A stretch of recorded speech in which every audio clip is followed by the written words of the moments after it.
On Wednesday, the 16th of December, I watched Carl O'Brien on RTE at Newsfeed reporting the news, and I was immediately drawn to the amount of headlines where footage had been sourced from YouTube, 3 out of 7 to be exact. Due to the faulty design, some hoverheads were going on fire, and this was to serve as a warning to anyone who had purchased one to be careful.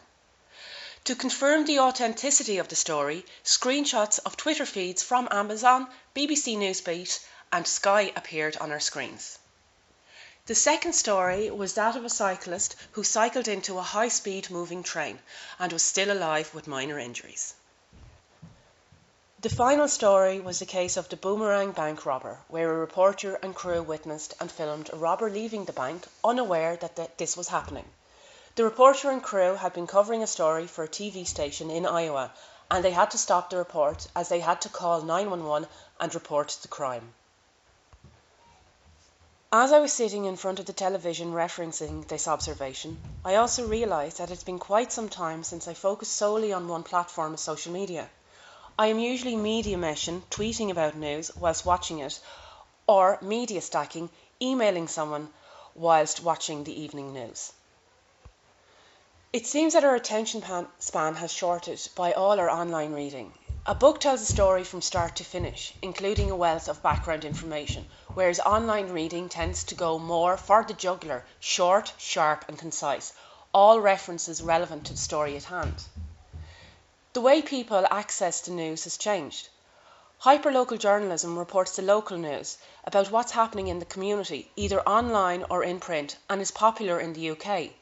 Stories range from localised coverage or council meetings, local sport or high street fashion, all of which are growing in popularity.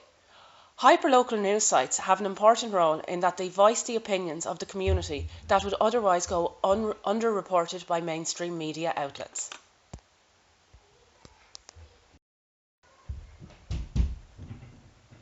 Cheap or free digital media platforms have been used to report community media, and the use of digital tools like blogs and smartphones have become popular.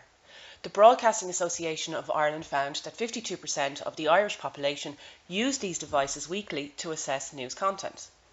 According to The Independent, the figures indicate that in Ireland we use our smartphones for internet activity more than any other Western country, with a third of all web access coming from our handsets.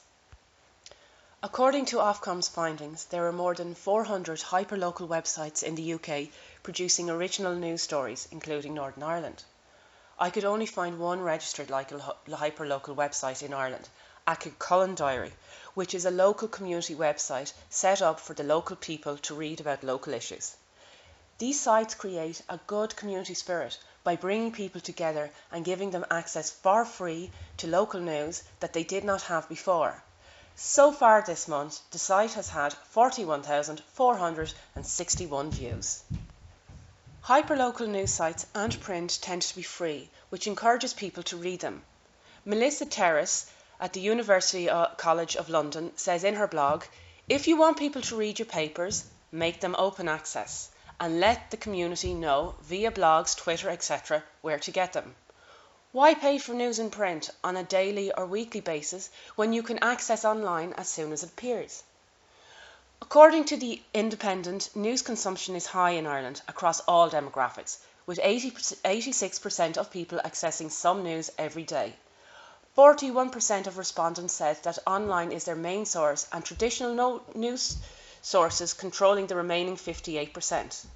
This is broken down as follows: TV at 37%, which is the dominant player, radio at 14% and print at 7%. There are an estimated 25,000 Irish travellers in Ireland, making up more than 4,485 travelling families. This constitutes approximately 0.5% of the total national population. It is estimated that an additional 15,000 Irish travellers live in Britain, with a further 10,000 travellers of Irish descent living in the United States of America. My project will be to set up a hyperlocal news site. I spent quite some time getting to know the community, their concerns, and translate them into online news. I want to promote the Irish travellers who serve their community in a positive way, and in order for this site to be successful, I want this to be read by country people as well as the aim is to inform, not create more negative stereotypes. To set up a hyperlocal news site, the following questions needed to be asked. Who are you talking to? What are the issues affecting them? What are they interested in? What is their current source of local news? Why do they need your service? And is there a gap for you? Working in the Fingal Travellers organisation has given me access to the community on a daily basis, and I've established its key partners and stakeholder. I organise meetings to discuss a hyperlocal site, and we all agreed to set up online as not only cost effective but will reach a wider audience, both here and abroad. As I could only find one hyperlocal website, I believe that there is a gap in the market for more. I will set up a Twitter account as it's an excellent platform for promoting a site.